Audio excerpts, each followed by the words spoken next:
also from the way in which, when I've been seeking to secure answers to this issue, both from the Scottish authorities and from the English authorities, which has been, I may say, less than satisfactory. I appreciate and realise, of course, that the Minister answering this debate is responsible for issues in relation to the English authorities and not the Scottish authorities, and I do not expect him to seek to respond on behalf of the Scottish authorities, but there are aspects here that relate to the English authorities that I did want to raise this evening and hope to get some clarity and some response from the Minister, and for that reason I made sure that the Minister's private office had been given a précis of the case to help, I hope, to be able to provide those answers this afternoon. I think, importantly, Mr Deputy Speaker, I should just say at the start that before I outline the circumstances of my constituent, that this case, my concern is for my constituent who is a cousin of the deceased prisoner, and I make no judgment or comment on the offence or the sentence relation to the prisoner. In many ways, I think that is immaterial to the points that I wish to raise this evening. My constituent, Mrs. Margaret Coyle, had a cousin, James Campbell, who was sentenced and convicted and sentenced to a custodial sentence for an offence committed in England, and began his sentence in an English prison. Part of the way through his sentence, his elderly mother was close to death, and through contact made by my constituent, his cousin, a process was arranged for what's called a restricted transfer, which enabled the sentence to be, the remainder of the sentence to be served in a Scottish prison, starting in Kilmarnock and then transferred later to Greenock Prison in Scotland. This was a process that was instigated by my constituent out of compassion for her cousin's elderly mother, and the desire that they would be in contact with each other before the end of her life. During that process, it became apparent that my constituent, Mrs. Coyle, therefore became the next of kin to her cousin as she was dealing with that situation. Now,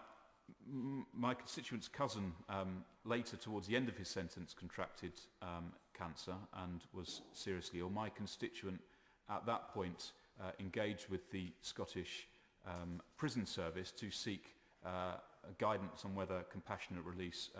for her cousin could be secured. At that point, she was informed by the Scottish Prison Service that, in fact, because he was on a restricted transfer, although he was serving his sentence in Scotland, he was effectively an English prisoner, and that would be a matter to be taken up with the English authorities, a point which she accepted and understood. Subsequently, my constituent's cousin did die. He died whilst still serving his sentence, and at which point,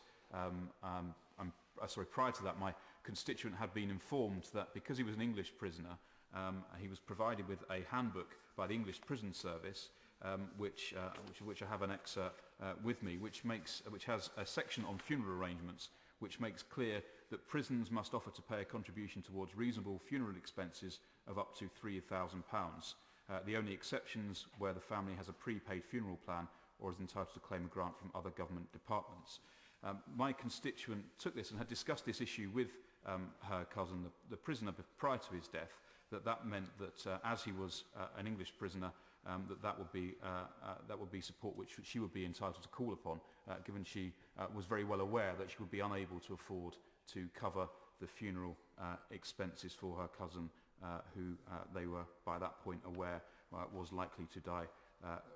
before the end of his sentence with the illness that he had sadly contracted. Indeed, my constituent was also was given advice not just in relation to the handbook, but also from a social worker that she'd been engaged with, that in fact that the funeral costs would not have to be borne by her, and that is on the basis in which she proceeded. She then subsequently found that after he died and she'd arranged the funeral, that in fact she contacted the Scottish Prison Service, who said that this was indeed a matter for the English Prison Service. She contacted the English Prison Service, who said, no, in fact, this was a matter for the Scottish Prison Service, and it was at that point in which I became involved in this just before the end of last calendar year. Now, as I'm sure you can appreciate, Mr Deputy Speaker, and I'm sure the Minister can appreciate, this is a sad circumstance that we're talking about, but it is also a case where there's a degree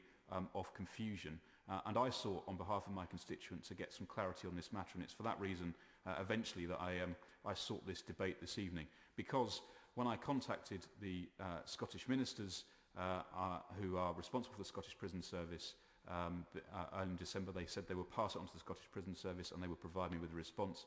for which I was still waiting, but that they told my office by phone that this was indeed a matter for the English Prison Service because of the prison transfer. At that point, I raised it in this House at business questions and in correspondence with the Ministry of Justice. However, my correspondence to the Ministry of Justice was automatically passed on to the Scottish authorities without having received a response. So my sense is of this being passed backwards and forwards between authorities, and unable to get a clear answer about where responsibility for this situation properly would be applied. And for that reason that I sought this debate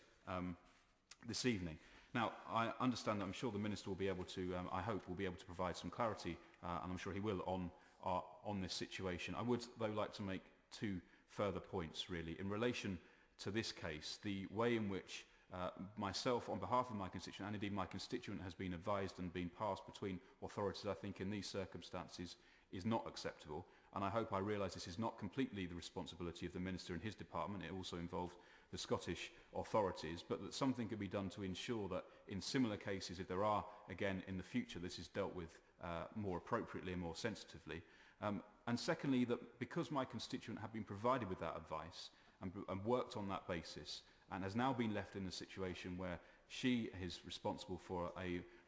bill for funeral expenses of around about £2,000, which she is unable to afford, that